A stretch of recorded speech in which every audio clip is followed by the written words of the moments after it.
Trafficking is the second largest growing social justice issue in our time. It's surpassed the sale of guns, second only to drugs. So human trafficking has been reported in every single state. 87% of trafficked individuals are US citizens. But there are so many different types of human trafficking. I think most of us, myself included, we grow up in a culture where we picture trafficking as these kidnapped kids and other countries being smuggled, all this stuff that's just crazy town, really, because less than 1% of trafficked people are kidnapped. Less than 1%, which means 99% of people are trafficked by somebody that they know and trust. So when we realize that there's actually 25 different types of human trafficking in America alone, that illicit massage parlor in your strip mall, that person that's working agriculture in your community that's there legally, but their employer, they're tied to that legal work visa. So that makes a really exploitive environment.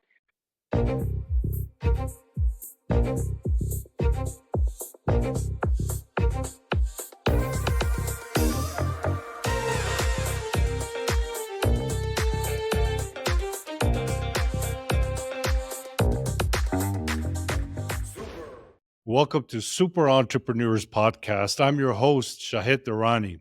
Today we have with us Rebecca Bender. Rebecca is a social activist, thought leader, and consultant who equips professionals and organizations to identify and fight human trafficking. This is amazing. Thank you so much for coming on our show, Rebecca.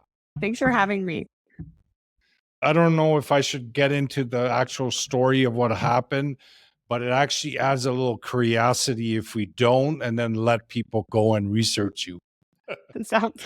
Usually when I'm on a plane and people ask what I do, I say, oh, I fight human trafficking. And they're like, oh, are you former law enforcement? I'm like, no, former criminal. And then it usually starts pretty lengthy discussion.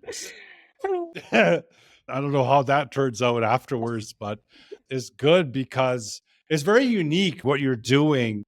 And a lot of people go through something like that, but they don't make it their life purpose. So I was very excited to meet you and talk to you about this because from what I can see, there's a lot of passion behind it. You are helping people. So I'm excited.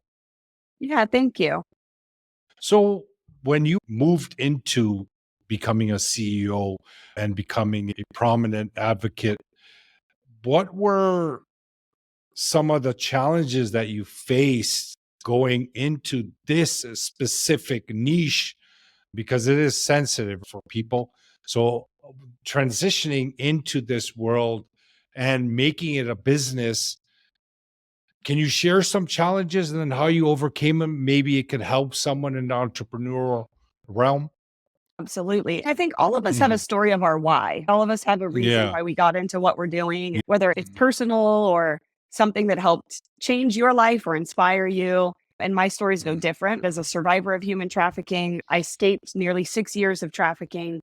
And I remember sitting in my government subsidized apartment with my Goodwill pots and pans and a mattress I got off Craigslist, broke. And I just remember thinking, this is freedom. This is what everyone gets you so excited, run, escape, the rescue, all these things. And they forget about life after you've been excommunicated from the real world for so long. And trying to figure out just a sense of normalcy was really hard. And poverty is hard. And so I can remember sitting at my kitchen table, just shaking my fists at God and saying, if this is freedom, this is BS. I don't want this either. And I just remember having this deep feeling like if I can give normalcy the same amount of time that I gave human trafficking, I can do better. I thought I can't clean up in 30 days what took 6 years to build in terms of my character, my habits, but I had a lot of transferable skills. And at that time, I decided I wanted to help other people. And if I could teach, specifically at the time, if I could teach law enforcement what we were being taught behind closed doors, how to look for them, how to evade them, how to launder money, would they want to know? So I took my life story and I created a training that had more calls to action that would equip law enforcement. And I just started sharing it anywhere where anyone would let me in. I jokingly, this didn't actually happen, but I'm like, I'd speak anywhere, old folks home, high school, whatever you needed me to do, I'd throw it out there, putting the idea out, just putting the dream out, seeing what sticks and what doesn't. And surprisingly, it caught fire. And now year to date, 15 years later, I've trained over 118,000 law enforcement officers, FBI, Homeland Security.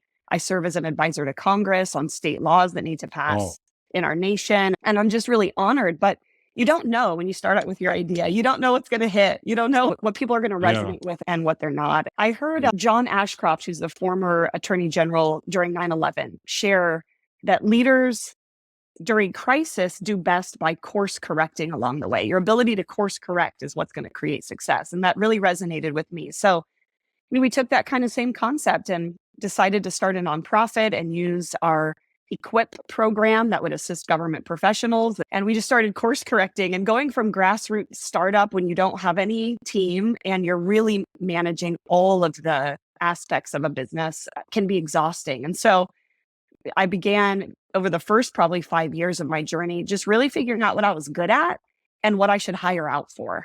And then trying to raise money to hire out the positions that I could probably get a C plus or B in that position, but I wanted someone that really loved it and got an A. And that was my first journey to just figure out how to get enough funding to bring on the players on the team that did their position really well.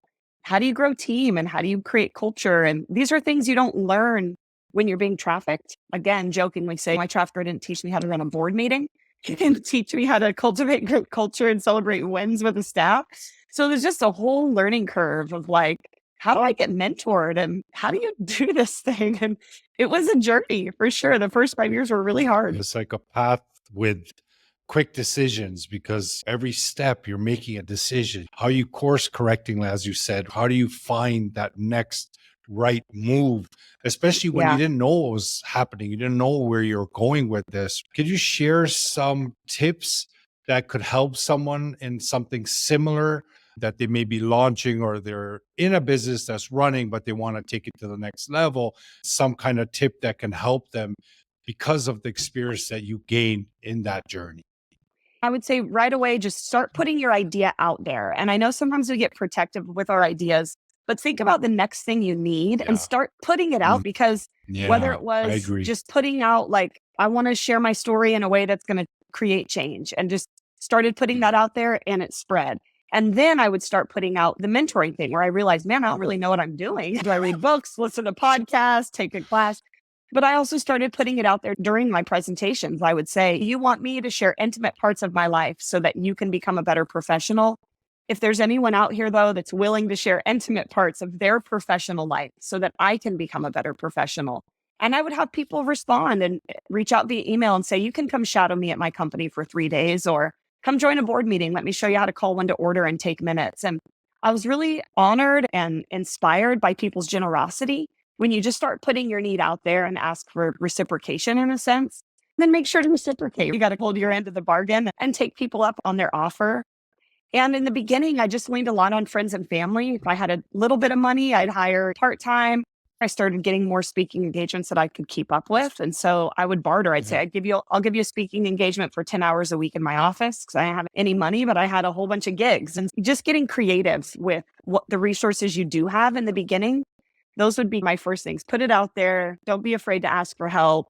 Really find spots in your company that you aren't great at. It's okay to be self-aware that I'm not the best bookkeeper. I'm a visionary. So how can I find someone that can do bookkeeping? How can I raise money and put some aside for positions I'm not good at? And then just get creative with the resources you have as you keep growing. Now, 15 years later, we have a substantial team.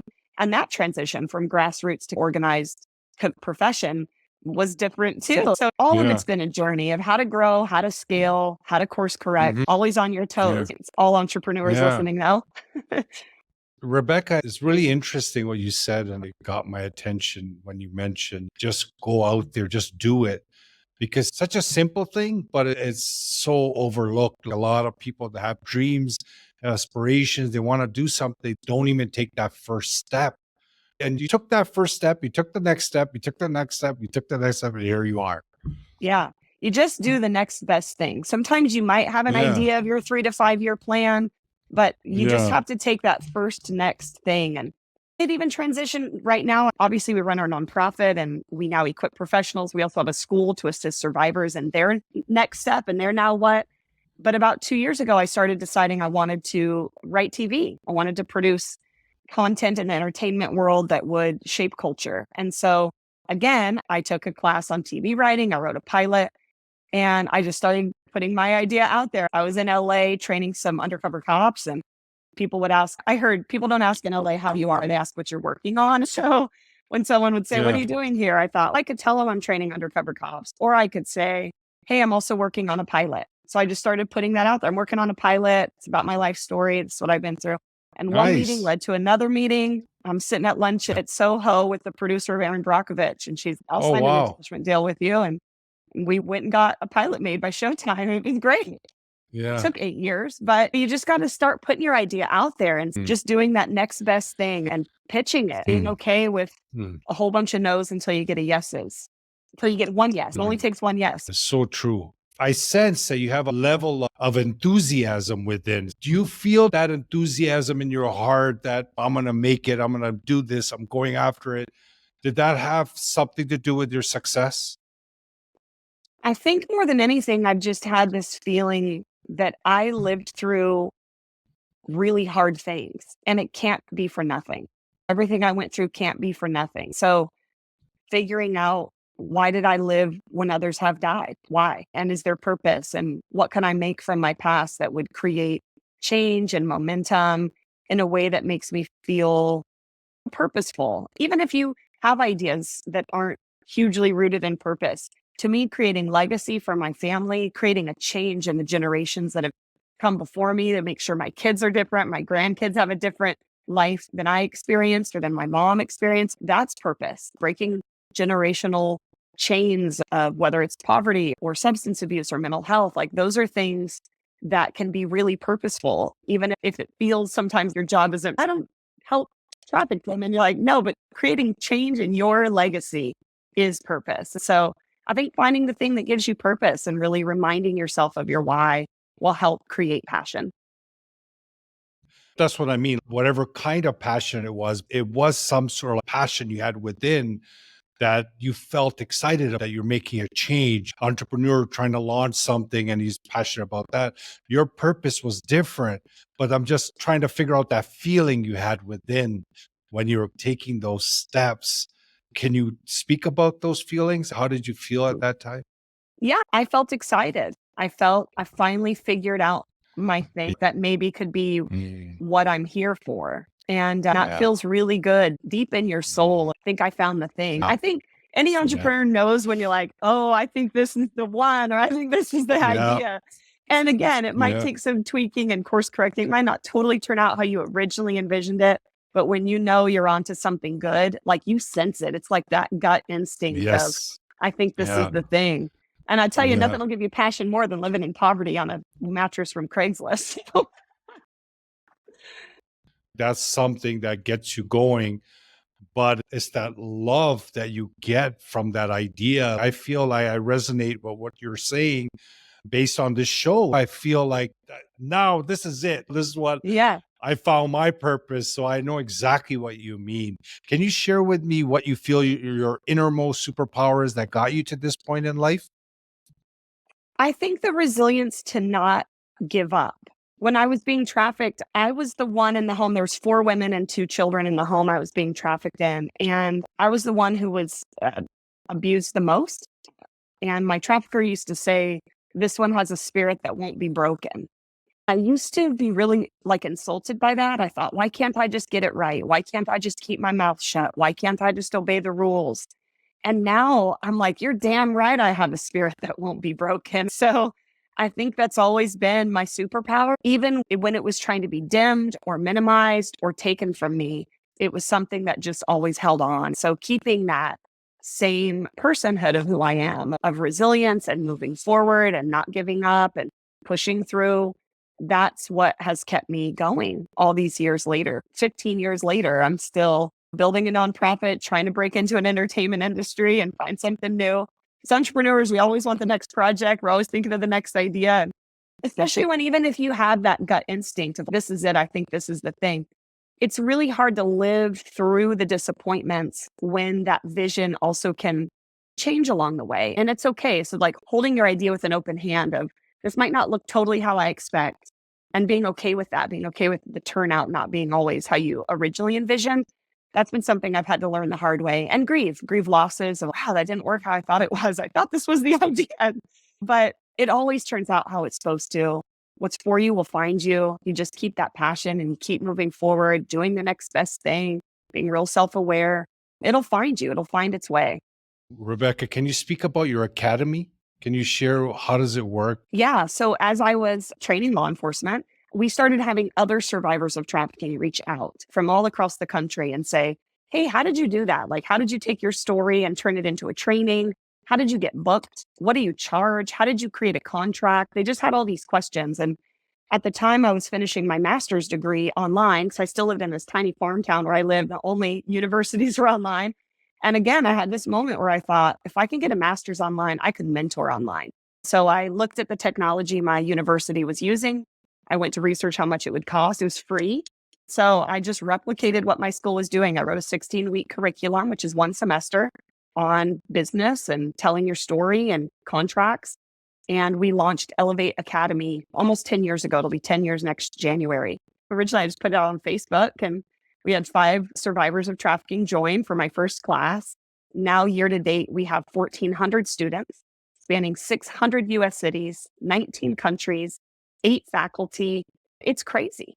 I never thought that one little moment would grow to what it is. And to see survivors, when I travel the country and I see them sitting on their local task force, I see them lobbying in their local state for change in laws. I see them on stages, on panels.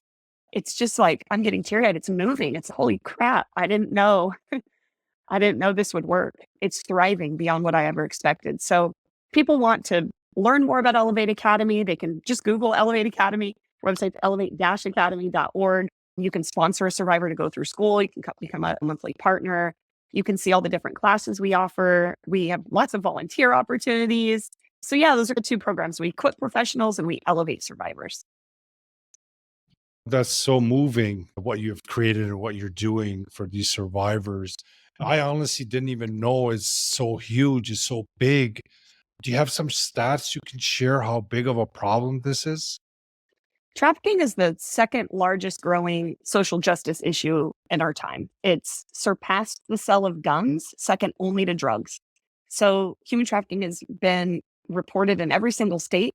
87% of trafficked individuals are US citizens. But there are so many different types of human trafficking. I think most of us, myself included, we grow up in a culture where we picture trafficking as these kidnapped kids and other countries being smuggled, all this stuff that's just crazy town, really, because less than 1% of trafficked people are kidnapped. Less than 1%, which means 99% of people are trafficked by somebody that they know and trust. So when we realize that there's actually 25 different types of human trafficking in America alone, that illicit massage parlor in your strip mall, that person that's working agriculture in your community that's there legally, but their employer, they're tied to that legal work visa. So that makes a really exploitive environment. Or maybe the employer's holding back pay, familial trafficking, online escorting, people are being trafficked through that. Now with obviously everything's online nowadays, so you never know what's going on behind a camera if you're engaging in any kind of commercial sexual content. There's just so many ways that it happens nowadays. Gang trafficking is huge. Gangs have started selling drugs, people, guns. It's not just how it used to be. There's so many. There's cantinas, there's gang controlled, pimp controlled, familial, illicit massage. Those are usually our top 4 or 5 types of trafficking we see in most investigations. And those recruitment tactics and the ability to get people out, the recovery, are all very different based on the type of trafficking that individual's experiencing. So when you think of your own community, you got to know it's taking place all around you. The person next to you could be being trafficked. Their kid could go to school with yours.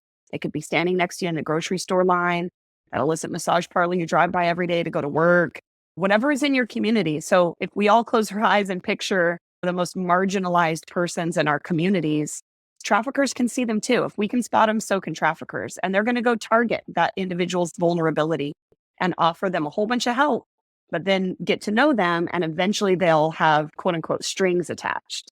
That's when people realize they're in a situation that might be different than they were expecting. And it becomes really hard to get out because it becomes Yeah. embarrassing to come forward.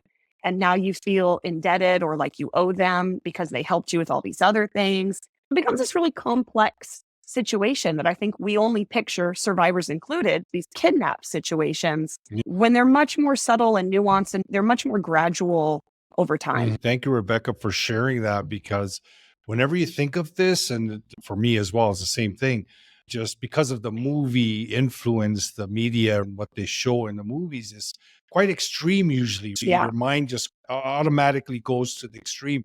But there's so many areas, and even to the audience, there's so many areas in your community where you can help. There's so many opportunities where you can bring awareness to this. Yeah. There's so many ways to get involved. You don't always have to walk up to someone that you think might being exploited and put yourself at risk, or quite frankly, put them at Yeah. risk because them talking to you could Yeah. get them in Yeah. trouble. But there's so many ways. You can vote different in your state. You can get to know what human trafficking laws are needed in your community. There's still 11 states that arrest children for prostitution. We need safe harbor acts passed in 11 states still. There's vacatur laws where some states don't allow people who have been trafficked to have the crimes they committed during trafficking removed. You can get to know your laws, get to know what bills are passing in your state, vote better.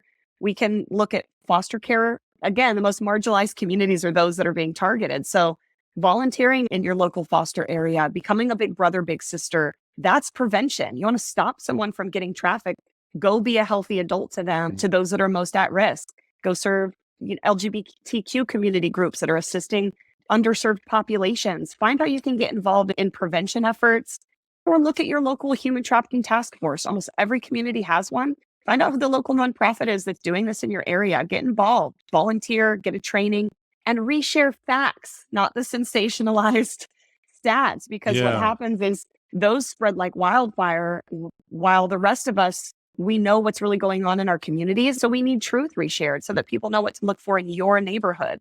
So find out who those local groups are and reshare their stuff on social media. Don't just share the sensationalized things, because not only does it help all of us with awareness, but what I tell people the most is, as a survivor, I grew up watching the same movies as you. And when my situation didn't look like that, I didn't stop and ask for help along the way because I was being taught that it looked very different. We need to share the right thing so that those that are currently being groomed and not yet trafficked have the right red flags that they can reach out and ask for help for. Excellent, Rebecca. Thank you so much. I appreciate you coming on our show today and sharing all of this information. Hopefully, it brought some awareness into the audience's world and see what's happening. A lot of people are not aware of. I really appreciate what you're doing with your time, especially going on podcasts like this. Spreading your message is admirable. And thank you so much. Continue your work. I'm hoping that you grow internationally every corner, Thanks. because this is helping people. So I wish you all the best and all the growth. Thank you so much. Thank you so much. Thanks for sharing the message. My pleasure.